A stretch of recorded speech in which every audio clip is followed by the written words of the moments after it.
Okay, आज इस session में हम नेक्स्ट टॉपिक डील करते हैं जो कि है एक्जिमा। एक्जिमा जो डिसऑर्डर है, स्किन का डिसऑर्डर है, इसमें भी क्या होता है, इचिंग, नॉर्मल इचिंग जैसा ही होता है। एक्जिमा जो है उसको हम दूसरा नाम उसका हम जानते हैं एटॉपिक डर्मेटाइटिस से। Atopic dermatitis, okay.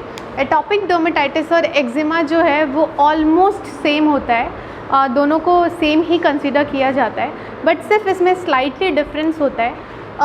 Atopic dermatitis जो है उसमें क्या होता है, इन्फ्लेमेशन हो जाता है स्किन का, वेयर एज यहाँ क्या हो रहा है, डर्मेटोसिस हो रहा है। डर्मेटोसिस का मतलब होता है स्किन डिजीज़ या फिर स्किन इन्फेक्शन जिसमें क्या होता है, इन्फ्लेमेशन नहीं होता है। ओके, डेफिनेशन सबसे पहले डील करते हैं। It is highly pruritic, cause the skin to become itchy, red, dry and cracked. ये क्या होता है, बहुत ही ज़्यादा हाईली प्रूरेटिव होता है। प्रूरेटिव का मतलब बहुत ही ज़्यादा स्किन पे इचिंग होती है, जिसकी वजह से क्या हो जाता है, स्किन जो है वो बहुत ही ज़्यादा इची बन जाता है, रेड बन जाता है, ड्राई हो जाता है बहुत ही ज़्यादा, और क्रैक्ड हो जाता है। ऑब्वियसली अगर किसी इन्फेक्टेड एरिया में ब्लड सप्लाई प्रॉपर तरीके से नहीं हो रहा है तो वो क्या होगा, क्रैक होना शुरू हो जाता है, एनक्रस्टेड हो जाता है। मतलब मैंने आपको पहले भी बताया कि एनक्रस्टेड का मतलब एक के ऊपर एक लेयर बनती जाती है, तो वो सारी चीज़ें यहाँ पे होने लग जाती है। It is a type of itching dermatosis which is characterized by, ये एक टाइप का मतलब इचिंग डर्मेटोसिस है। डर्मेटोसिस का मतलब मैंने अभी आपको बताया था, डर्मेटोसिस का मतलब होता है कि स्किन इन्फेक्शन जिसमें इन्फ्लेमेशन नहीं हो रहा है। ओके, तो सबसे पहले है कैरेक्टराइज किन चीज़ों में, 3 चीज़ों में हुआ है, जो कि एक क्रोनिक प्रूराइटिस। क्रोनिक प्रूराइटिस का मतलब है कि बहुत ज़्यादा इचिंग होना शुरू हो जाता है, बहुत ही एक्सेस में इचिंग शुरू हो जाता है। Then intercellular oedema. Intercellular oedema का मतलब होता है कि 2 सेल्स के बीच में जो स्पेस होता है वहाँ पे इडीमा शुरू हो जाता है, मतलब स्वेलिंग होने लग जाती है।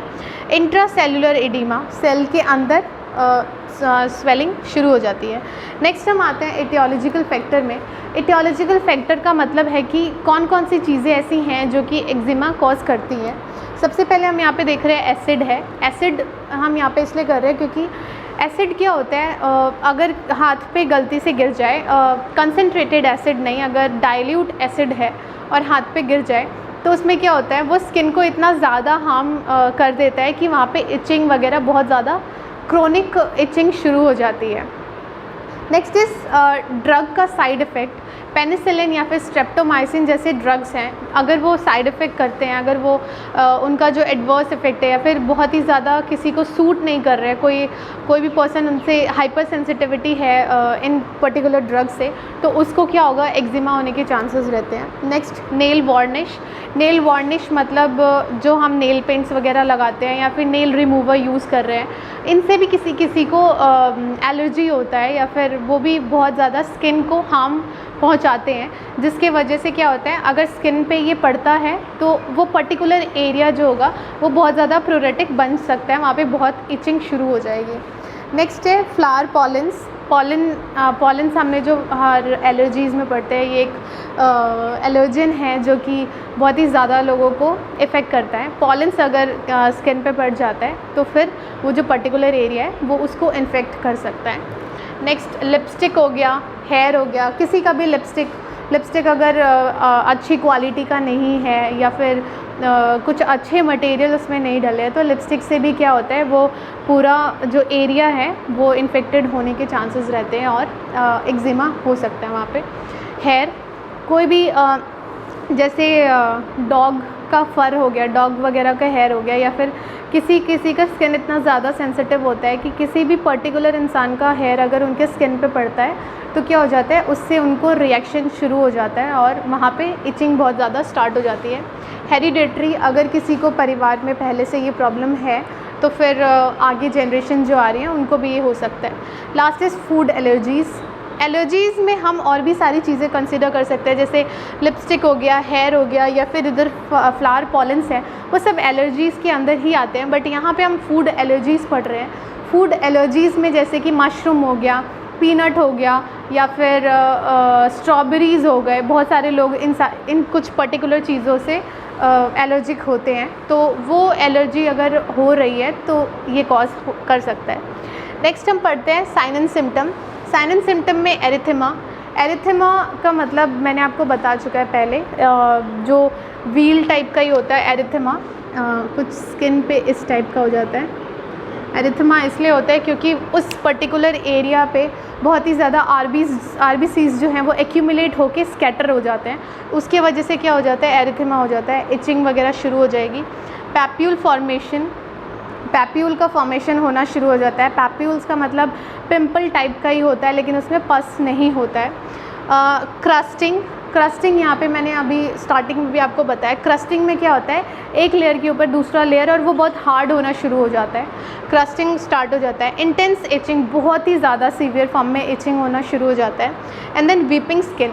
वीपिंग स्किन यहाँ पे एक हम नया वर्ड पढ़ रहे हैं। वीपिंग स्किन में क्या होता है, जैसे ये पिंपल है या ये पैप्यूल है या पेस्ट्यूल है या जो भी, मतलब अगर ये कोई एरिया है, जैसे ये पर्टिकुलर एक्जिमा वाला एरिया है, तो वीपिंग स्किन का मतलब क्या होता है कि जो ये लेयर होगा, मतलब ये जो एक्जिमा जिस जगह पे हुआ है वो वाली जगह क्या है, निकलना शुरू हो जाती है, बहुत ही ज़्यादा मॉइस्ट होना शुरू हो जाता है, जैसे छोटे छोटे बबल्स वहाँ से वाटरी डिस्चार्ज होना शुरू हो जाता है, और वो क्या होता है, वो पर्टिकुलर एरिया जो है, वो स्किन जो है वो निकलना शुरू हो जाता है वहाँ से, उसको हम बोलते हैं वीपिंग स्किन।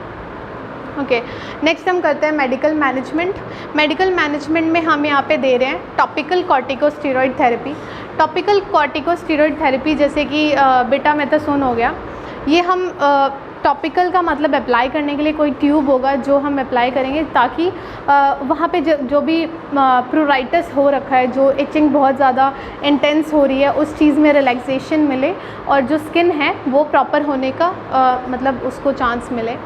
अदर ड्रग्स में हम यहाँ पे स्टीरॉइड्स दे रहे हैं। स्टीरॉइड्स में एग्जांपल है यहाँ पे प्रेडनिसोलोन। प्रेडनिसोलोन हम यूज़ कर रहे हैं, स्टीरॉइड हम इसलिए यूज़ कर रहे हैं ताकि जो भी अगर इंट्रासेल्युलर या फिर इंटरसेल्युलर एडिमा वगैरह हो रहा है तो उस चीज़ में रिलीफ मिले।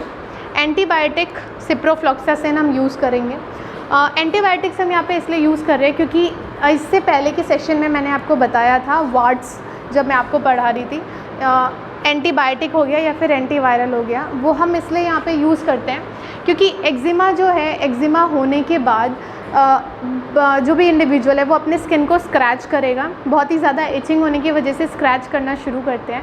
जब हम स्क्रैच करते हैं तो क्या होता है, क्रैक पड़ता है, क्रैक होने के बाद वो जो पर्टिकुलर एरिया है वो बहुत ज़्यादा ओपन हो जाता है, बहुत ही वल्नरेबल प्लेस हो जाता है किसी भी बैक्टीरिया या फिर वायरस का वहाँ पे अटैक करना और वहाँ पे अच्छे से ग्रो करना, क्योंकि उनको बहुत ही अच्छे से वो एनवायरनमेंट मिलता है वहाँ पे ग्रो करने के लिए।